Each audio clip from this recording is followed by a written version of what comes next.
Attacking the bandits will be a big mistake. Negotiate with them instead. Include them in the budget. Give the bandits whatever they want. Straight out of the mouth of terrorist sympathiser Sheikh Gumi in his advice to Nigerians. So Sheikh Gumi wants Nigeria to make ransom money for terrorists, an official government policy wired into the national budget. Over 100,000 Christians have been murdered by Islamic extremists in Nigeria since 2009. Whilst, of course, the left and the Islamic community wants everyone to parade about Palestine. But when Christians are being murdered all over the world, there is no protest and the media is silent. And I find all of this totally unacceptable. Some of the horrors you may already know about.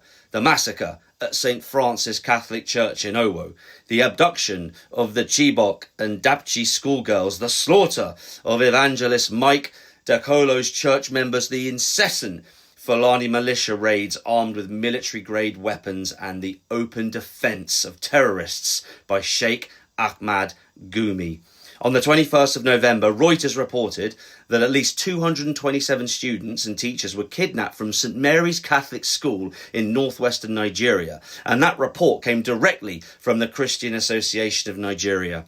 Pope Leo has called for the release of the kidnapped Catholic school children, teachers and priests in Nigeria and Cameroon. Like the Crusades of old, the Pope must now call for Christian soldiers to intervene and protect those being slaughtered by Islamists. Pierre Poilievre, the Conservative leader of the opposition in Canada, has called for an emergency debate regarding the persecutions of Christians in Nigeria. President Trump has announced he will pull all US taxpayer dollars from Nigeria due to the genocide of Christians. Not a dime until the slaughter ends. Now, as Bishop Barron has said, and I concur, our connections in Christ to one another are deeper than our national identities. We as Christians should feel an enormous solidarity with our brothers and sisters who are suffering in the way that they are. He goes on to speak of what we can do. He speaks of the importance of the raising of consciousness and says vanishingly few people speak of Christian persecution at the hands of Islamist terror. I think what he's actually saying is get off your backside and go and do something. The fact that the church in Nigeria is growing enormously and rapidly is what draws the evil. Now let's compare that with Britain and the great Christian revival occurring. Are we to think that as we all return to the faith, there won't be an incredibly harsh consequence as a result, and also from whom? Radical Islamists have absolutely no issue with blowing us up and stabbing us to death. It tends to be the way that people in apathetic Britain do not care until the horror of Islamist migrant terrorism arrives in their backyard. If we return to the faith, we relearn that we are one body in Christ and that when one part suffers, we all suffer. And it is that mindset which is missing from Britain. Does anyone know where Keir Starmer is in all of this?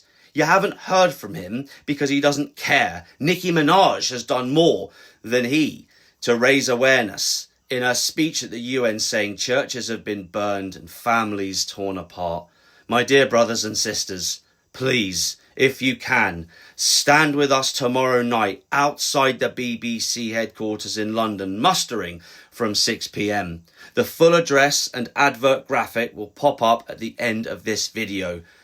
We are looking to intensify our campaign against the BBC's silence over Islamist terrorism and their declaration of war against innocent Christians throughout Nigeria. Change is often brought about by the media producing enough pressure to influence governments into action or other governments into defence.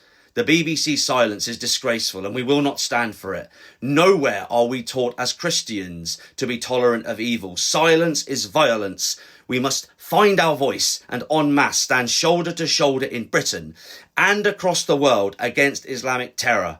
A chilling live stream from CAC Church in Aroku town in Kwara State captured the final moments before gun-wielding terrorists struck during a church service. Now, if this act of terror had not been captured in HD for the world to see, it would not have sparked the type of international pressure that it did. Major TV stations in the US, for instance, played this video on air.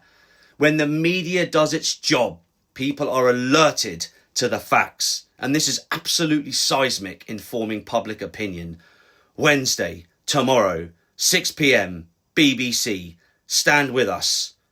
Christ is King.